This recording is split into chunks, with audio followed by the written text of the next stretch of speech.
नमस्कार दोस्तों, स्वागत है आप लोगों का नई मैराथन क्लास में। 30 दिन 30 क्लासेस लेकर आ चुके हैं UP board exam 10th class के लिए।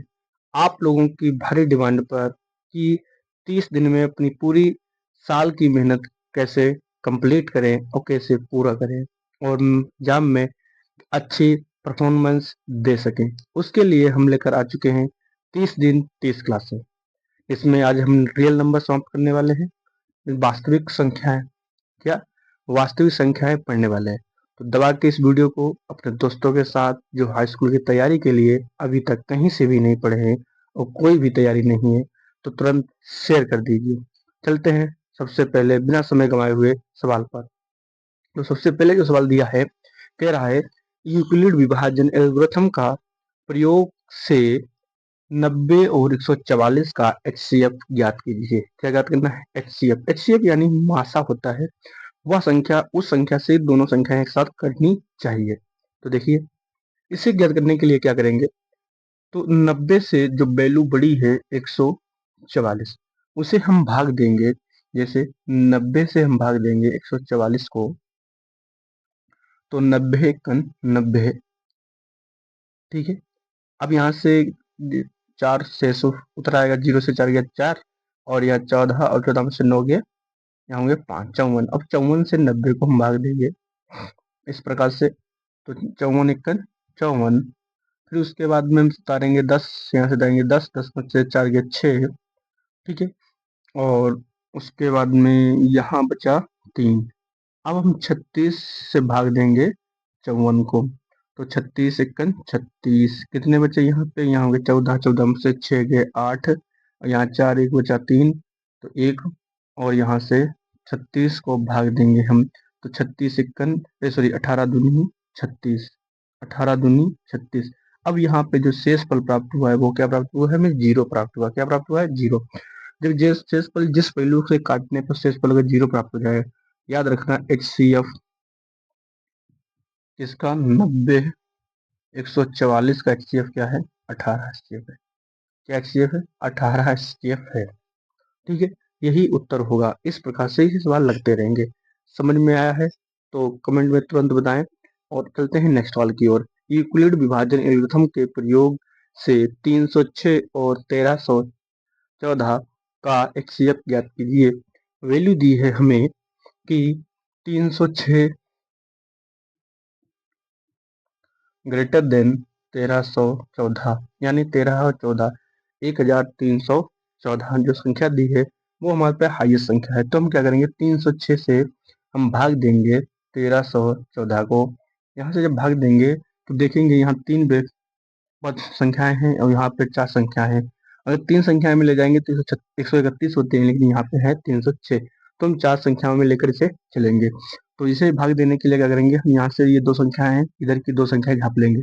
3 का पड़ा 13 में पड़ेंगे, 3 छक्के 12, 4 बार जा रहा, 6 चौक 24 के 4 हासिल 2, 0 मतलब उतारेंगे 2, और 4 तियाँ 12, घटा लीजिए 0, यहाँ से 11, 11 में से दोगे 9, कितने बच्चे 9, 90 हो गए। अब उसके बाद में हम लोग क्या करेंगे, यहाँ से 90 से 306 को भाग देंगे सवाल नंबर पहले की तरह।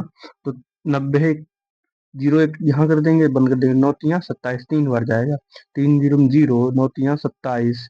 अब यहाँ शेष फल उतरा 6, और यहाँ दे दहाई दहाई 10 दसवां से 7 ये बचे 3, हुआ है कितने यहाँ 36, कितने हुए 36। और यहाँ से अब 90 को हम भाग देंगे 36 से। ठीक है, हम 90 को भाग देंगे 36 से, तो दीजिए 90 से हम 36 को भाग दीजिए, दीजिए कितना आएगा, 3 तियाँ 9, 3 बार आएगा, लेकिन फाजिल हो जाएगा तो हम 2 बार ले जाएंगे। 6 दूनी 12, हाथ से लगा 1, और 3 दूनी 6 और 1 7, कितने हुए 72। अब यहाँ से डालेंगे 10, 10वां से 2 गए बच्चे 72। अब यहाँ यहाँ ये हमने 10, 10वां से 2 गए 8, और यहाँ बचा था 1, और 8 बचे थे, 8 में से 7 देंगे 1, उतारेंगे 18, और यहाँ से 36 से भाग देंगे, तो 18 दूनी 36, कितना आ गया 18 दूनी 36। इसका भी HCF 18 ही आया है। HCF कितना आया, 18 HCF आया। कितना आया, 18 HCF। इस प्रकार से आपको यूपी बोर्ड एग्जाम में अगर सवाल इस प्रकार से आ रहे हैं, कोई जरूरी नहीं यही सवाल आए, यही भी आ सकते हैं, क्योंकि हम ज़्यादा से ज़्यादा ढूंढ कर लाए हैं। इस प्रकार से आपको लगाना है। अगर समझ में आया है ठीक ठीक है, अगर नहीं समझ में आया तो इस वीडियो को फिर से रिवाइंड करके देख सकते हैं आप लोग। इसका आप स्क्रीनशॉट आसान तरीके से ले सकते हैं। चलते हैं नेक्स्ट सवाल की तरफ।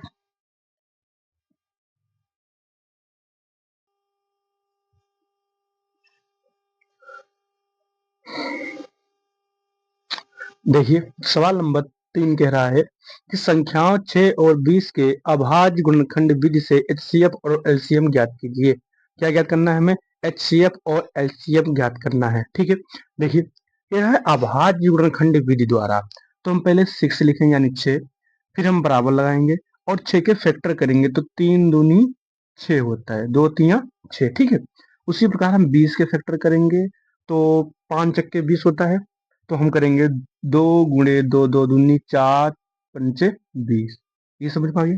अब हम लिखेंगे HCF। HCF किसका निकालना है? 6 कामा 20 का। कितना आएगा? तो जो दोनों में कॉमन मिलता हो वो होगा HCF। क्या होगा? HCF। और मात्र हमें खाली एक ही संख्या प्राप्त हुई है जो है 2। ठीक है, अब उसके बाद में हम एलसीएम की बात करें। एलसीएम किसकी बात करें हम? एलसीएम की बात कर रहे हैं कि एलसीएम कितना प्राप्त होगा। तो एलसीएम में अगर देखा जाए तो 6 काम 20 का एलसीएम अगर निकाला जाए तो सबसे पहले जो कॉमन होती है संख्याएं उनमें से हम एक संख्या लिख लेंगे, बाद बाकी जो एक एक सिंगल संख्या है वो भी हम उतार लेंगे। ठीक है, गुणे 5। देखिए 2 दूनी 4, 4 तिया 12, 12 पंचे 60। समझ में आया इतनी बात? 12 पंचे 60, चाहे ऐसे देख लीजिए 5 दूनी 10 तिया 30, 30 दूनी 60। इसका जो एलसीएम आएगा वो बड़ी संख्या होगी यानी 60। एचसीएफ होगी 2। हमेशा ज्ञात करना कि एक बात, जो एचसीएफ आता है वो हमेशा संख्याओं से कम ही आता है और जो एलसीएम आता है वो दी गई संख्याओं से अधिकतम ही आता है हमेशा। इतनी बात ध्यान रखना। सवाल नंबर 2 की तरफ 4 नंबर की चलते हैं। सवाल नंबर 4 कह रहा है कि व्याख्या कीजिए कि 3 गुणे 12 गुणे 101 प्लस 4 एक अभाज्य संख्या है या भाज्य संख्या है। क्या है? एक अभाज्य संख्या है या भाज्य संख्या है। इसे हमें देखने के लिए क्या करेंगे? 3 गुणे 12 गुणे 101 प्लस 4। ठीक है, तो हम करेंगे 3 गुणे और 3 गुणे 4 गुणे 101 प्लस 4। ठीक है, हमने 12 के तोड़ दिया, फैक्टर कर दिया, 4 दिया 12। अगर देखा जाए तो यहाँ से यहाँ तक एक पद है और एक पद ये है। इन दोनों पद में 4 कॉमन है, हम 4 कॉमन ले लेंगे तो बचेगा यहाँ 3 गुणे 101 प्लस 1 बचेगा, 4 1 4 आ गया। ठीक है, अब लिखेंगे 4 ब्रैकेट 3 तिया 9 गुणे 101 प्लस 1। फिर लिखेंगे 4 9 1 9 0 9 1 9 प्लस 1। इतनी बात समझ में आई? अब क्या होगा? जोड़ देंगे इन्हें 4 तो 10 हो गया, यहाँ से लगा 1 उतारेंगे 910। क्या आएगा? 4 ब्रैकेट 910 संख्या है ये, 4 ब्रैकेट 910। और ये अगर 4 कॉमन मिला है तो कहीं ना कहीं ये एक से 2 बार अधिक बार काट रहा है। जब एक से अधिक बार जब काट रहा है तो ये संख्या क्या होगी? ये भाज्य संख्या होगी। क्या होगी? ये भाज्य संख्या है। इसका उत्तर आएगा भाज्य संख्या। इतनी बात क्लियर है? अब नेक्स्ट क्वेश्चन की ओर चलते हैं। आप इसका स्क्रीनशॉट भी ले सकते हैं। ठीक है, आगे देखते हैं।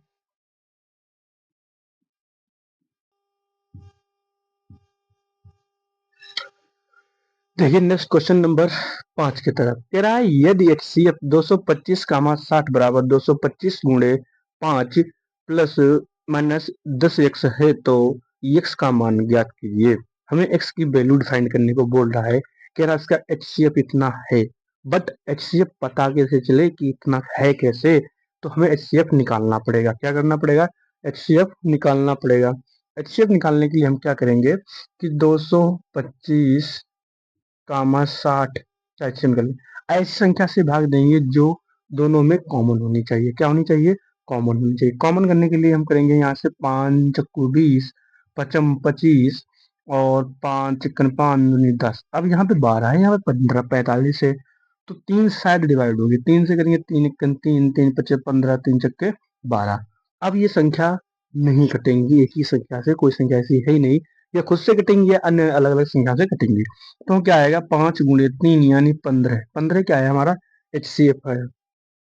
अब हमें HCF की वैल्यू तो पता होगी, तो हम क्या लिखेंगे यहाँ पर कि भैया HCF ब्रैकेट 225 कामा 60 बराबर 225 गुणे 5 माइनस के 10x। ओके, HCF कितना आया हमारा, 15 आया, हम 15 रख लेंगे बराबर 225 गुणे 5 माइनस के 10x।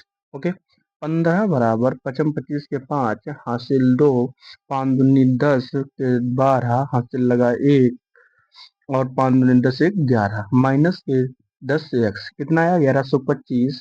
ठीक है, अब देखते हैं, तो ये 10x हम इधर लाएंगे, तो होगा यहाँ पे 10x बराबर 1125 माइनस के 15, क्योंकि ये प्लस के थे उधर माइनस के हो गए, ये माइनस के इधर प्लस के हो गए। अब लिखेंगे हम 10x बराबर 5 से 5 गया 0, 2 से 1 गया 1 और 11 उतार लेंगे।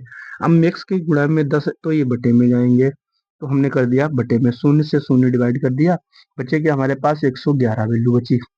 वो x का नंबर क्या है, हमारे पास 11 है। अगर यहाँ पे हम 11 रख देंगे तो HCF ज्ञात हो जाएगा, अपने आप निकल आएगा। ठीक है, अब हम बात करते हैं नेक्स्ट क्वेश्चन की तरफ। कह रहा है नीचे दी गई आकृति में एक सत्ता बाई के मान ज्ञात कीजिए। एक सत्ता बाई के मान ज्ञात करने हैं, तो क्या करने हैं, पर यहाँ पे x की कह रहा है, x से दो चीजों की गुणा हुई है, 13 और 195, तो x वैल्यू आएगी। उसी हिसाब से 3 और बाई की गुणा करने पर 195 आया, लेकिन बाई की जगह पर क्या है मुझे पता नहीं है, तो हम क्या करेंगे, नीचे वाले नंबर से स्टार्ट करेंगे। तो मतलब इन दोनों पदों की गुणा करने पर हमें बाई की वैल्यू पता प्राप्त हुई है, तो हम लिखेंगे y इक्वल टू 13 गुणे 5, तो बाई बराबर लिखेंगे 13 पचे 65, क्या लिखेंगे 65, तो बाई की वैल्यू क्या आ गई, 65 आ गई। अब जब हमें बाई की वैल्यू 65 पता हो गई, हमें एक्स की वैल्यू निकालने के लिए वही फार्मूला अप्लाई कर रहे हैं, हमें क्या लिखेंगे, एक्स बराबर 13 गुणे 195, 13 गुणे 195 हम लिखेंगे x बराबर 13 पच्चे 65 के 5 हासिल लगा 6, 13 पच्चे 65 के 5 हासिल लगा 6, 13 निम 117, 17 और 6 3 20 और 3 23, 23 के 3 हासिल लगे 12, 123 था भाई। तो अब यहाँ पे क्या है, 13 एक 13, 13 और 12 कितने होंगे, 12 12 24 एक 25, तो वो वैल्यू आएगी 25 35, क्या आएगी 25 और 35, 2535 वैल्यू आएगी। क्लियर है इतनी बात, 2535 वैल्यू आएगी। आप इसका स्क्रीनशॉट आसान तरीके से ले लीजिए। ठीक है, चलते हैं नेक्स्ट क्वेश्चन की तरफ।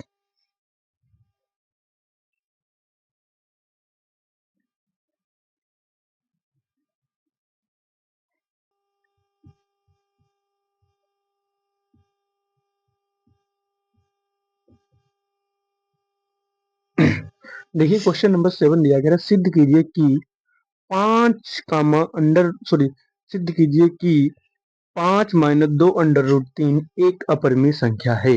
क्या बता रहा है कि वैल्यू दी है, एक अपरिमेय संख्या है। अब ये एक अपरिमेय संख्या है, सिद्ध कैसे करना है, इस प्रकार के सवाल अगर आते हैं तो सबसे पहले आपको ध्यान रखना है, जो वैल्यू आपको दी गई है, बता रहा परिमेय है या अपरिमेय है, तो आप लोगों को उसको ठीक विपरीत मानना पड़ेगा। क्या करना पड़ेगा, ठीक विपरीत मानना पड़ेगा। हम मानेंगे कि माना 5 माइनस दो अंडर रूट 3 एक, इसने कहा अपरिमेय है, हम मानेंगे कि ये भैया परिमेय संख्या है। क्या है ये, परिमेय संख्या है, तथा ए और बी पूर्णांक है। कहाँ है, पूर्णांक, हमने मान लिया ए और बी का है पूर्णांक, जहां b बराबर इक्वल टू नॉट जीरो, ये अपनी तरफ से मान लेंगे, ए और बी ऐसे पूर्णांक लेंगे जहां बी बराबर इक्वल टू नॉट जीरो हो जाएगा।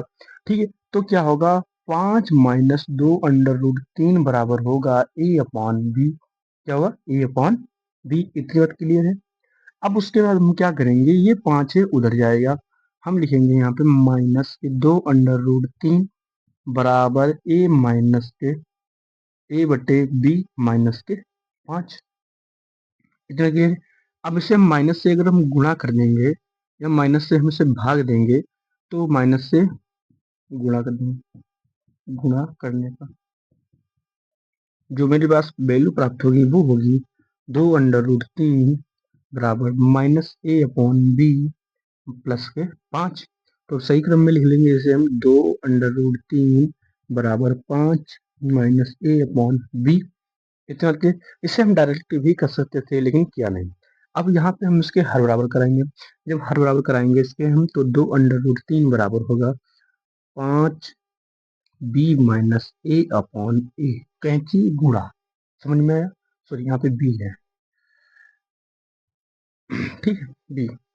पहले इस पद की इस पद के साथ, फिर इस पद की इस पद के साथ, फिर इस पद की इस पद के साथ। 5b कन 5b, a कन a और b कन b। इतनी बात क्लियर है। अब हम आगे इसी में देखते हैं अभी क्या है। अब ये वैल्यू हमारे पास प्राप्त होकर आएगी। इसके अंडर रूट में जो 2 दिया है ये इधर आ जाएगा गुणे में, तो यहाँ पे प्राप्त होगा हमें √3 बराबर 5b -a/2b, क्योंकि ये गुणे में चला गया है। अब देखिए जो हमने a और b माने थे वो पूर्णांक थे और वो अंश बटे हर में भी हैं, ठीक है। तो हम ये परिमेय संख्या कह सकते हैं कि क्या 5b -a/2b क्या है, एक परिमेय संख्या है। क्यों परिमेय संख्या है? क्योंकि हमने माना था पहले ही, हमने मान लिया था इसलिए क्योंकि कि a और b क्या है, पूर्णांक है। जब a और b पूर्णांक माने थे तो ये संख्या परिमेय हो गई। क्या हुई? परिमेय। अगर ये संख्या परिमेय है तो ये इसके बराबर है। 5b -a/2b एक परिमेय संख्या है। अगर ये बात सही है तो √3 भी एक परिमेय संख्या होगी। 3 भी एक परिमेय संख्या होगी। लेकिन √3 पूरी संख्या नहीं है, मतलब पूर्णांक नहीं है, तो इसका क्या होगा? अतः विरोधाभास होता है, विरोध कर रहा है इस तथ्य का, ठीक है। विरोध,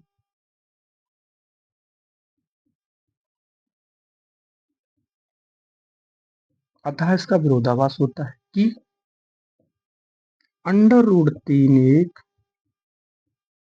अपरिमेय संख्या है, अपरिमेय संख्या है।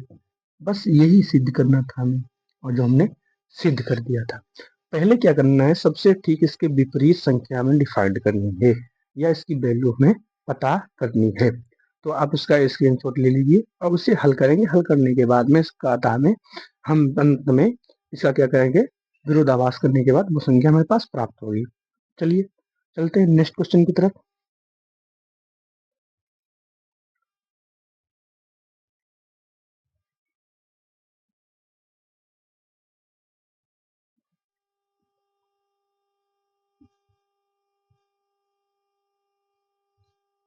देखिए सवाल नंबर दूसरा कह रहा है, सवाल नंबर 8 कि √4 में अपरिमेय संख्याएं हैं। ये बहुविकल्पी प्रश्न आ चुके हैं आप लोगों के लिए धीरे धीरे और ये अभ्यास समाप्त होने जा रही है।